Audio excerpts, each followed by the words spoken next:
Movie की शुरुआत एक सीआईए एजेंट को दिखाने से होती है जिसका नाम चार्ली है। चार्ली सीआईए के लिए हैकिंग का काम करता है। वह हैकिंग में बहुत ज्यादा एक्सपर्ट है। इसके साथ साथ उसे मशीन्स के बारे में भी बहुत अच्छी नॉलेज है। इसी वजह से वह हर बार कुछ न कुछ नया बना ही लेता है। आज भी वह वीकेंड के दिन एक खास तरह का बॉम्ब बनाने में लगा होता है। तभी उसकी वाइफ मिरांडा कहती है कि कुछ ही देर में मुझे एयरपोर्ट के लिए निकलना है और तुम अभी भी यहीं बैठे हो। ये सुनते ही चार्ली तुरंत घर चला जाता है और फिर मिरांडा अपनी सारी पैकिंग करके बाहर आ जाती है। चार्ली पूछता है कि तुम कितने दिनों के लिए लंदन जा रही हो। मिरांडा बताती है कि बस 3 दिन का एक फंक्शन है जहाँ बहुत ज्यादा अमीर लोग भी आने वाले हैं, इसलिए मुझे कुल 4 दिन लगेंगे। चार्ली कहता है कि पता नहीं मेरे ये 4 दिन कैसे गुजरेंगे। दोस्तों, चार्ली और मिरांडा एक दूसरे से बहुत ज्यादा प्यार करते थे। बातों ही बातों में मिरांडा की कैब उनके घर के सामने आ जाती है। इसके बाद मिरांडा कैब में बैठकर वहाँ से चली जाती है और फिर सीन कट हो जाता है। अगले दिन मंडे होता है और हम देखते हैं कि चार्ली सीआईए के ऑफिस में अपनी ड्यूटी करने के लिए आया है। जैसे ही वह सीआईए की बिल्डिंग के अंदर एंटर करता है, उसकी हर छोटी से छोटी चीज कैमरा से डिटेक्ट होती है। पूरी चेकिंग होने के बाद ही उसे अंदर जाने की परमिशन मिलती है। जब चार्ली रोज की तरह अपना काम कर रहा होता है, तभी अचानक सीआईए के बहुत मजबूत सिक्योरिटी सिस्टम के अंदर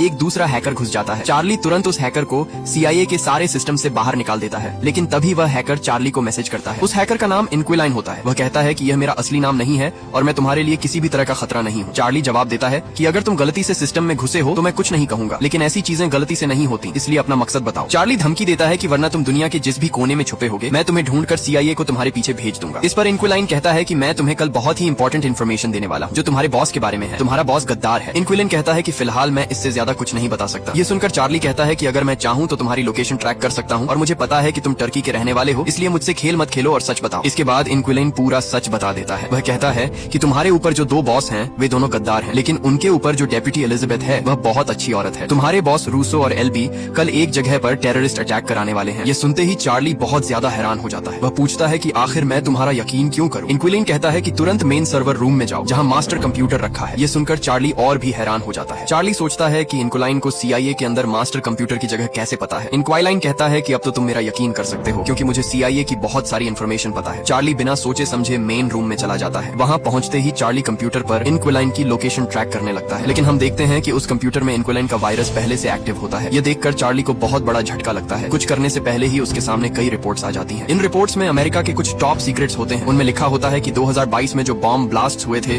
वे किसी और ने नहीं बल्कि सीआईए हेड रूसो और एल्बी ने ही करवाए थे। ये बात सिर्फ उन दोनों को ही पता थी, किसी और को नहीं। अब चार्ली को इनक्विलाइन की सारी बातों पर यकीन हो जाता है। चार्ली तुरंत पूछता है कि कल वाला टेरर अटैक कहाँ होने वाला है। इनक्विलाइन बताती है कि इंग्लैंड के शहर लंदन में, लेकिन वह वहाँ कहाँ होगा ये मुझे नहीं पता। चार्ली पूछता है कि क्या तुम अपना नाम बता सकती हो। इनक्विलाइन कहती है कि वक्त आने पर तुम्हें पता चल जाएगा। चार्ली पूछता है कि तुम हमारी मदद क्यों कर रही हो। इनक्विलाइन जवाब देती है कि यह भी तुम्हें सही समय पर पता चलेगा, बस इतना जान लो कि मैं तुम्हारी दुश्मन नहीं हूँ। इसके बाद जैसे ही चार्ली मेन रूम से बाहर आता है, वहाँ उसे उसका दोस्त एलेक्स मिलता है। एलेक्स पूछता है कि भाई सब ठीक तो है, तुम बहुत परेशान लग रहे हो। चार्ली कहता है कि बस थोड़ा चक्कर आ रहा है, इसलिए मुझे खुली हवा चाहिए। चार्ली घर पहुँचते ही अपनी वाइफ को फोन करने वाला होता है। तभी उसे याद आता है कि लंदन में बहुत बड़ा इवेंट होने वाला है। शायद कल वाला टेरर अटैक उसी इवेंट में हुआ हो। वह फिलहाल मिरांडा को कुछ नहीं बताता और फिर से सीआईए बिल्डिंग चला जाता है। वह सीधे अपने हेड रूसो से मिलता है, वही रूसो जिसने खुद ही टेरर अटैक प्लान किया था। चार्ली कहता है कि सर, मुझे लगता है लंदन में टेरर अटैक होने वाला है, इसलिए हमें वहाँ सीआईए भेजनी चाहिए। रूसो कहता है कि चिंता मत करो, अगर कुछ होने वाला होता तो सीआईए को पहले से पता होता। तभी डेप्यूटी उन्हें अपने ऑफिस में बुलाती है। वहाँ पहुंचकर डेप्यूटी चार्ली से कहती है कि मुझे बहुत अफसोस के साथ बताना पड़ रहा है कि लंदन में अभी अभी एक टेरर अटैक हुआ है जिसमें तुम्हारी वाइफ मिरांडा की मौत हो चुकी है। ये सुनते ही चार्ली सन्न रह जाता है। वह कहता है कि जरूर कोई गलतफहमी हुई होगी, प्लीज फिर से चेक कीजिए, शायद वह कोई और औरत हो। लेकिन डेप्यूटी कहती है कि मुझे भी बहुत अफसोस है, मिरांडा अब नहीं रही। इसके बाद रूसो टीवी ऑन करता है। न्यूज में चार्ली देखता है कि एक टेररिस्ट ने मिरांडा को पकड़ा और बिना सोचे समझे उसे गोली मार दी। ये देखकर चार्ली पूरी तरह टूट जाता है। कुछ देर बाद उसका दोस्त उसे घर छोड़ने आता है। घर के बाहर रिपोर्टर्स और मीडिया वाले इंटरव्यू लेने के लिए खड़े होते हैं, लेकिन चार्ली सबसे मुंह छुपाकर घर के अंदर चला जाता है। वह कभी घर के एक कोने में तो कभी दूसरे कोने में बैठा रहता है, क्योंकि हर जगह उसे मिरांडा की याद सताती रहती है। अगले दिन चार्ली फिर से सीआईए ऑफिस जाता है जहाँ रूसो और एल्बी दोनों मौजूद होते हैं। चार्ली कहता है कि हम सीआईए वाले हैं, दुनिया की नंबर 1 इंटेलिजेंस एजेंसी है, फिर भी हमें लंदन वाले अटैक की खबर कैसे नहीं मिली। रूसो कहता है कि हम भी इंसान हैं, हमसे भी गलती हो सकती है। चार्ली कहता है कि चलो गलती मान ली, लेकिन अब मिरांडा के कातिलों को ढूंढ तो सकते हैं। इस पर एल्बी कहता है कि तुम्हें अभी बहुत बड़ा सदमा लगा है, इसलिए तुम ऐसा सोच रहे हो। एल्बी कहता है कि हम पूरी कोशिश कर रहे हैं, लेकिन वे टेररिस्ट बहुत चालाक हैं। तब चार्ली समझ जाता है कि ये दोनों गद्दार हैं और उसकी मदद नहीं करेंगे। वह वापस घर चला जाता है जहाँ हर कोने में उसे मिरांडा की याद आती है। इसी वजह से वह बाहर ग्रास पर आकर बैठ जाता है और वहीं सो जाता है। अगले दिन चार्ली एयरपोर्ट जाकर मिरांडा की डेड बॉडी कलेक्ट करता है। उसी रात वह मिरांडा का सूटकेस देखता है जिसे वह लंदन ले गई थी। चार्ली सूटकेस को गले लगाकर फूट फूट कर रोता है और रोते रोते पूरी रात गुजर जाती है। सुबह होते ही चार्ली फैसला करता है कि अब वह खुद ही अपनी वाइफ के कातिलों से बदला लेगा। इसी वजह से चार्ली तुरंत अपने ऑफिस आता है और मेन सिक्योरिटी रूम में जाकर लंदन में जिस बिल्डिंग में टेरर अटैक हुआ था वहाँ के सारे कैमरास चेक करना शुरू कर देता है। कुछ ही मिनटों में उसे उन 3 लोगों की इन्फॉर्मेशन मिल जाती है जिन्होंने मिरांडा को मारा था। उन 3 लोगों में 2 आदमी और एक औरत थी। जब चार्ली ने और ज्यादा इन्वेस्टिगेशन की तो उसे पता चला कि वे कोई और नहीं बल्कि रशियंस हैं। उन 2 आदमियों के नाम लिसांद्रो और मोनिसेंट थे, जबकि उनकी साथी का नाम सेलिन था। चार्ली ने कुछ ही मिनटों में उन तीनों की पूरी डिटेल्स निकाल ली, लेकिन तभी रूसो और एल्बी उसे अपने रूम में बुला लेते हैं। वे कहते हैं कि तुम्हें यह सब करने की जरूरत नहीं है, हम सब कुछ हैंडल कर लेंगे। इस पर चार्ली उनसे पूछता है कि हैंडल करने का क्या मतलब है। चार्ली कहता है कि मैंने कुछ ही मिनटों में सब कुछ पता कर लिया और तुम्हें 3 दिन लग गए यह तय करने में कि हम हैंडल करेंगे। तुम्हें उतना भी नहीं पता चला जितना मुझे आधे घंटे में पता चल गया। चार्ली कहता है कि शायद तुम जानना ही नहीं चाहते। इस पर रूसो कहता है कि अगर तुम डॉक्टर को दिखाओगे तो शायद तुम्हारी हालत ठीक हो जाए। तब चार्ली समझ जाता है कि ये लोग पूरी तरह बिक चुके हैं, इसलिए अब जो भी करना है उसे खुद ही करना होगा। अगले दिन चार्ली अपनी शर्ट पर एक रिकॉर्डर लगाता है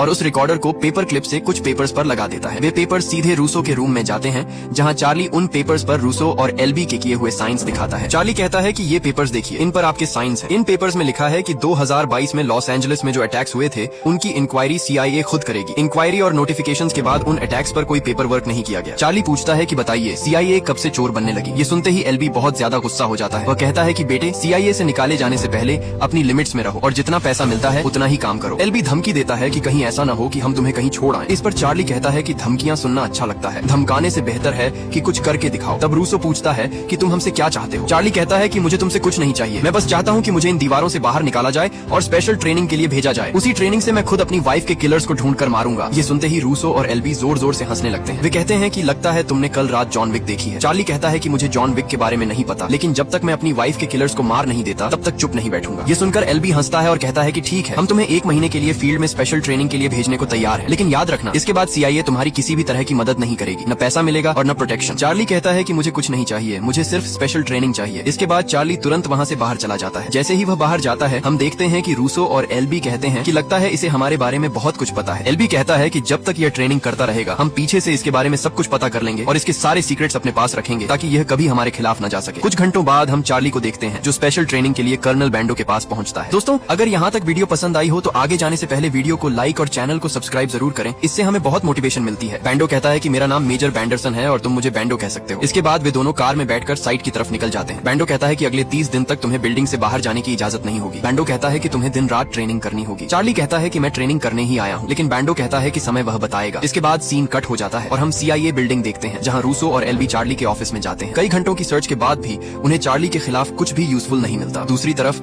हम चार्ली को देखते हैं जो फायरिंग प्रैक्टिस कर रहा होता है, लेकिन वह लगातार टारगेट मिस कर रहा होता है, एक भी बुलेट टारगेट पर नहीं लगती। इस पर बैंडो कहता है कि थोड़ा पास से ट्राई करते हैं, लेकिन वहाँ से भी चार्ली पूरी तरह फेल हो जाता है। चार्ली बार बार कहता है कि चलो थोड़ा और पास चलते हैं, मैं उसका सिर उड़ा दूंगा, लेकिन बैंडो कहता है कि अगर इतना पास जाना है तो गन की जरूरत ही क्या है। बैंडो कहता है कि मार्शल आर्ट सीखो, तुम यहाँ क्या करने आए हो। ये सुनकर चार्ली बहुत शर्मिंदा हो जाता है। दूसरी तरफ एल्बी और रूसो चार्ली के घर पहुंचते हैं। वे उसकी सारी चीजें चेक करते हैं, लेकिन उन्हें वहाँ कुछ भी नहीं मिलता। असल में चार्ली ने बहुत बड़ा प्लान बनाया था और उसे पता था कि वह कोई भी प्रूफ पीछे नहीं छोड़ेगा। इसी वजह से रूसो और एल्बी की बेबसी के बावजूद उन्हें चार्ली की कोई वीकनेस नहीं मिलती। दूसरी तरफ चार्ली और बांडो एक रूम में बैठे होते हैं। बैंडो चार्ली से कहता है कि 20 दिन हो गए हैं और तुम शूटिंग के नाम पर सिर्फ गन पकड़ना सीख पाए हो, बताओ तुम अपनी वाइफ के किलर्स को कैसे मारोगे। चार्ली पूछता है कि आपको कैसे पता कि मैं उन्हें मारूंगा। बैंडो कहता है कि सब छोड़ो और ये गन पकड़ो और जितनी जल्दी हो सके मुझे गोली मारो। चार्ली कहता है कि अगर गोली चली तो आप मर जाएंगे। बैंडो कहता है कि मुझे पता है, इसलिए वही करो जो मैंने कहा है, लेकिन चार्ली डर की वजह से गोली नहीं चलाता। बैंडो कहता है देखा, तुम अपने वाइफ के किलर्स को नहीं मार पाओगे। चार्ली कहता है कि जब समय आएगा मैं हिम्मत से उन्हें मारूंगा। इस पर बैंडो कहता है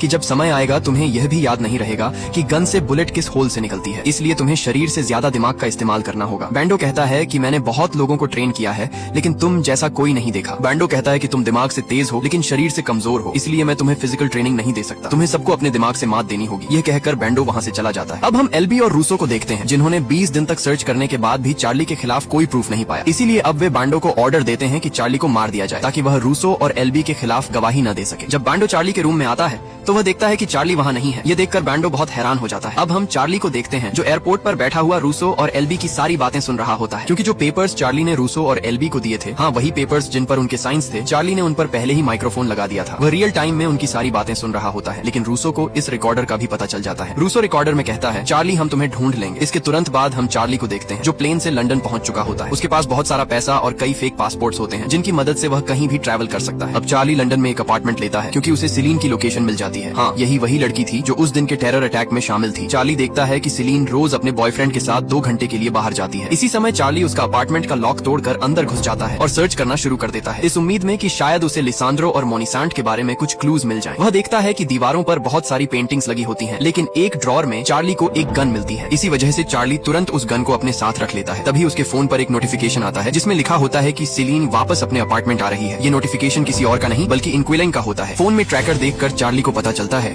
कि सीलीन अब उसके बहुत करीब आ चुकी है। ये समझते ही चार्ली तुरंत अपार्टमेंट से बाहर निकल आता है और थोड़ा पीछे छिप जाता है। जैसे ही सीलीन और उसका बॉयफ्रेंड अपार्टमेंट के अंदर जाते हैं, चार्ली उन पर गन तान देता है, लेकिन बैंडो की बातें सच साबित होती हैं और सही समय आने पर चार्ली गोली नहीं चला पाता। डर के मारे चार्ली वहाँ से भाग जाता है और तुरंत अपने अपार्टमेंट पहुँच जाता है। वहाँ पहुँचते ही वह इंक्विलाइन से बात करने की कोशिश करता है, लेकिन इस बार इंक्विलाइन उसे कोई रिप्लाई नहीं देती। अगले ही पल हम चार्ली को देखते हैं जो अगली बार रेगुलर चेकअप के बहाने वहाँ आता है, लेकिन इस बार चार्ली सारे कंप्यूटर्स में वायरस डाल देता है और सभी कंप्यूटर्स बंद कर देता है। इसकी वजह से डॉक्टर तुरंत सीलीन को छोड़कर बाहर चला जाता है। इसी मौके का फायदा उठाकर चार्ली सीलीन के पास आता है, चेंबर का दरवाजा बंद करता है और अंदर अनकॉन्शियस पाउडर डालना शुरू कर देता है। सीलीन पूछती है कि तुम कौन हो और क्या कर रहे हो। चार्ली कहता है कि इन बातों का समय नहीं है, जल्दी बताओ लिसांड्रो और मोनिसांट कहाँ मिलेंगे। सीलीन कहती है कि तुम वहाँ नहीं जा सकते। तभी चार्ली गुस्से में और ज्यादा पाउडर डाल देता है। चार्ली कहता है कि तुम्हारे पास 15 सेकंड्स हैं, इसके बाद तुम बेहोश हो जाओगी। सीलीन कहती है कि उसे कुछ भी नहीं पता। जैसे ही सीलीन बेहोश होने वाली होती है, चार्ली चेंबर का दरवाजा खोल देता है। दरवाजा खुलते ही सीलीन चार्ली पर हमला कर देती है। दोनों के बीच जोरदार फाइट शुरू हो जाती है। सीलीन चार्ली पर भारी पड़ने लगती है और लड़ते लड़ते वे डॉक्टर के ऑफिस से बाहर सड़क तक आ जाते हैं। सीलीन भागने लगती है और चार्ली उसके पीछे होता है। तभी एक वैन उसे टक्कर मार देती है और सीलीन की मौके पर ही मौत हो जाती है। चार्ली को सीलीन से कोई भी इन्फॉर्मेशन नहीं मिल पाती, इसलिए वह सीलीन का फोन उठाता है और तुरंत वहाँ से भाग जाता है। वह अपने अपार्टमेंट पहुंचकर सारा सामान पैक करता है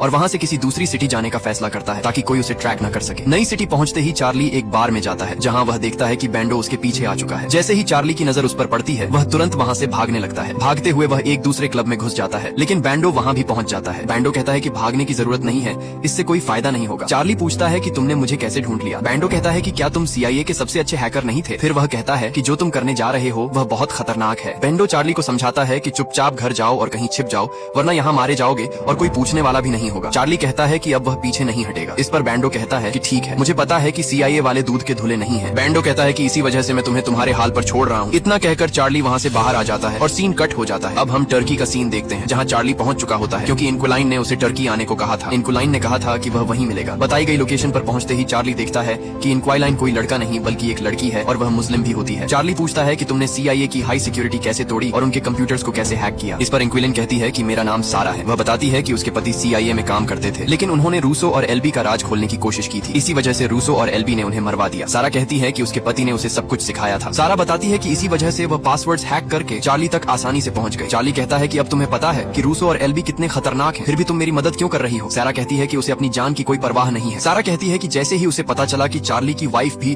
टेरर अटैक में मारी गई है, उसने चार्ली का साथ देने का फैसला कर लिया। पहले वह सिर्फ रूसो और LB के प्लान खराब करना चाहती थी, लेकिन अब वह चार्ली का पूरा साथ देगी। इसके तुरंत बाद हम चार्ली को एक होटल में देखते हैं। वहाँ पहुँचते ही वह एक वैक्यूम मशीन को स्विमिंग पूल के वैक्यूम चेंबर में फिट कर देता है। इसका क्या मकसद है ये हमें आगे पता चलता है। जिस जगह चार्ली आया था वहाँ उसे मोनिसेंट मिलने वाला होता है, लेकिन तभी सारा बताती है कि वहाँ एक और आदमी भी है जो CIA के लिए काम करता है और एक जॉनसन नाम का आदमी है जो रशियन इंटेलिजेंस के लिए काम करता है। चार्ली कहता है कि CIA का आदमी बैंडो है, लेकिन दूसरे आदमी के बारे में उसे कुछ नहीं पता। सारा कहती है कि दूसरा आदमी मोनिसेंट का ही होगा, इसलिए दोनों से बचकर रहना। यहाँ हम मोनिसेंट को देखते हैं जो इतना अमीर था कि उसने अपने पूरे अपार्टमेंट में स्विमिंग पूल बनवा रखा था। वह टॉप फ्लोर पर रहता था और हर रात आराम से स्विमिंग करता था। आज भी मोनिसेंट रोज की तरह स्विमिंग कर रहा होता है। तभी वहाँ चार्ली पहुँच जाता है। मोनिसेंट कहता है कि लगता है तुम्हें अपनी जान प्यारी नहीं है, तुम ऊपर क्या कर रहे हो। चार्ली जवाब देता है ऊपर तो अब तुम जाने वाले हो, जैसे ही मैं यह बटन दबाऊंगा मोटा ग्लास टूट जाएगा। चार्ली धमकी देता है कि ग्लास टूटते ही तो सीधा ऊपर चला जाएगा, इसलिए मुझे बता दो लिसांड्रो कहाँ मिलेगा। ये सुनते ही मोनिसेंट डर जाता है और तुरंत लिसांड्रो की लोकेशन बता देता है, लेकिन चार्ली इतना गुस्से में होता है कि वह बटन दबा देता है। धीरे धीरे ग्लास टूटने लगता है। मोनिसेंट बाहर निकलने की बहुत कोशिश करता है, लेकिन ग्लास पूरी तरह टूट जाता है और मोनिसेंट नीचे गिरकर मर जाता है। सारा के कहने पर चार्ली वहाँ से तुरंत भाग जाता है, लेकिन तभी जॉनसन और बैंडो उसका पीछा करने लगते हैं। एक जगह जॉनसन चार्ली को पकड़ने ही वाला होता है कि तभी बैंडो जॉनसन पर हमला कर देता है। बैंडो उसे बुरी तरह पीटने लगता है, लेकिन जॉनसन भी कम नहीं होता। वह अपनी गन से बैंडो के पेट में गोली मार देता है। अगले ही पल बैंडो जॉनसन के सिर में गोली मारकर उसे ढेर कर देता है। इसके बाद बैंडो चार्ली से कहता है